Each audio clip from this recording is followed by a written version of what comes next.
साथियों नमस्कार। जैसा कि हमें पता है, कक्षा 5 और 8 के वार्षिक मूल्यांकन 1 अप्रैल 2022 से आरंभ हो रहे हैं।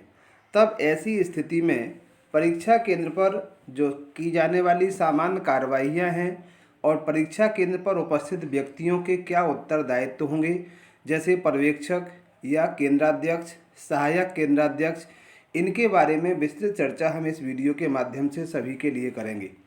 तो परीक्षा केंद्र पर की जाने वाली जो सामान्य कार्रवाइयाँ हैं उसके कुछ महत्वपूर्ण बिंदु हैं। जैसा कि हम देख रहे हैं, सबसे पहले कि परीक्षार्थी को पोर्टल से जनरेट किए हुए प्रवेश पत्र के आधार पर ही परीक्षा केंद्र में प्रवेश दिया जाएगा। इस बार ये बहुत महत्वपूर्ण बदलाव हुआ है कि प्रत्येक परीक्षार्थी को प्रवेश पत्र उपलब्ध कराया जा रहा है। इससे पूर्व केवल हाई स्कूल में जाके ही सीधे बच्चों को प्रवेश पत्र मिलता था। तो ये सारी उसके पूर्व की तैयारियां हैं। यह जो प्रवेश पत्र है संकुल प्राचार्य के माध्यम से परीक्षार्थियों को उपलब्ध कराए जाएंगे, जिसके लिए जो समय सीमा निर्धारित की गई है 26 मार्च 2022 तक ये प्रवेश पत्र विद्यालयों में पहुंच जाएंगे, जिसे उनको वितरित करना है। दूसरी जो महत्वपूर्ण बात है, परीक्षा कार्यक्रम अनुसार प्रतिदिन बैठक व्यवस्था की जानकारी परीक्षा केंद्र के नोटिस बोर्ड पर चस्पा की जाएगी कि कौन सा बच्चा किस रूम में बैठेगा, क्योंकि एक विद्यालय में एक से अधिक विद्यालयों के सेंटर या बच्चों का आना भी स्वाभाविक है। अगला जो बिंदु है, परीक्षा केंद्र पर परीक्षार्थी के लिए पीने के पानी की समुचित व्यवस्था की जाए, शौचालय की साफ सफाई भी सुनिश्चित की जाए। परीक्षा केंद्र पर सादे कागज की पर्याप्त उपलब्धता रहे, क्योंकि इस बार जो प्रश्न पत्र हैं वो प्रश्न और उत्तर एक ही वर्कशीट में लिखना है। वर्कशीट टाइप की बच्चे को उपलब्ध दी जाएगी, यानी उत्तर कॉपी सह प्रश्न पत्र होगी, जिसमें उन्हें उन प्रश्नों के उत्तर देना है। तो ऐसी स्थिति में जो सादा कागज जैसे गणित के लिए जो रफ कार्य के लिए यूज होता था, उसके लिए पर्याप्त उपलब्धता होना चाहिए। जिस छात्र को जितनी आवश्यकता पड़े उन्हें उपलब्ध कराया जाएगा। तो ये सामान्य कार्रवाइयाँ थी परीक्षा के दौरान जो परीक्षा केंद्र पर होना है। इसके बाद हम देखते हैं कि परीक्षा केंद्राध्यक्ष का निर्धारण कैसे होगा। तो बीआरसीसी के द्वारा पोर्टल पर परीक्षा केंद्र चिन्हित करते समय संबंधित परीक्षा केंद्र के लिए एक केंद्राध्यक्ष और एक सहायक केंद्राध्यक्ष का चयन किया जाएगा। बीआरसीसी द्वारा चयनित केंद्राध्यक्ष का अंतिम अनुमोदन जिला शिक्षा अधिकारी के द्वारा कराया जाना है। जैसा कि परीक्षा केंद्र निर्धारण में भी यही व्यवस्था है कि जो परीक्षा केंद्र है उसका निर्धारण तो बीआरसीसी के माध्यम से होगा, लेकिन अंतिम रूप उसे माननीय जिला शिक्षा अधिकारी के अनुमोदन के बाद ही दिया जाएगा।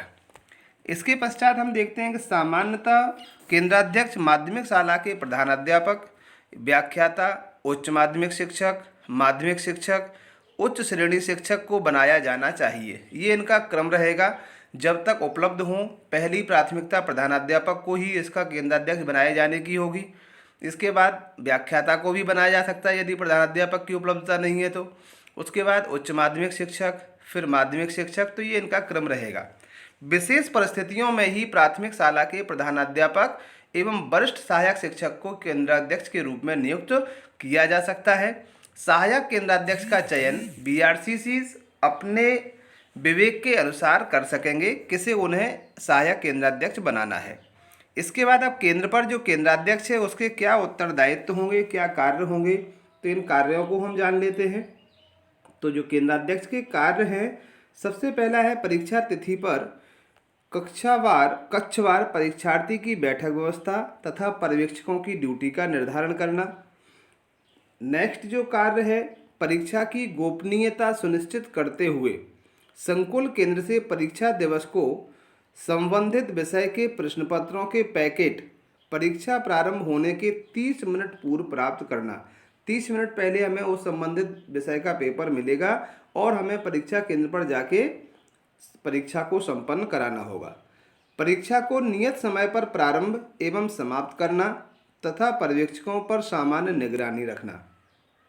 अगला जो बिंदु है, परीक्षा समाप्त होते ही 1 घंटे के भीतर उत्तर पुस्तिकाओं के पैकेट हमें जमा कराना है।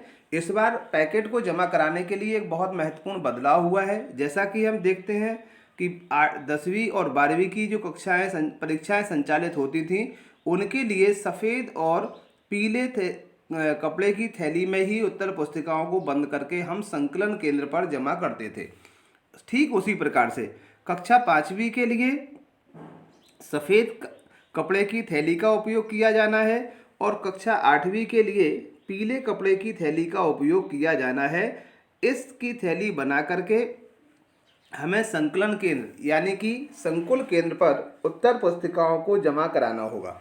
तो इसके लिए जो टाइम रहेगा वो परीक्षा समाप्ति के 1 घंटे उपरांत रहेगा।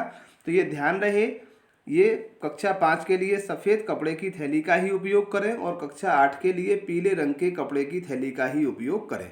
तो ये थी जानकारी परीक्षा केंद्र पर केंद्राध्यक्ष के साथ साथ अन्य व्यक्तियों के उत्तरदायित्व और कार्यों से संबंधित। यह सभी कार्य हमें नियत तिथि पर जब परीक्षा संपन्न होती है उसी दिन करना होगा। साथियों, आशा करते हैं लाइक, कमेंट और शेयर करना ना भूलें। Thank you.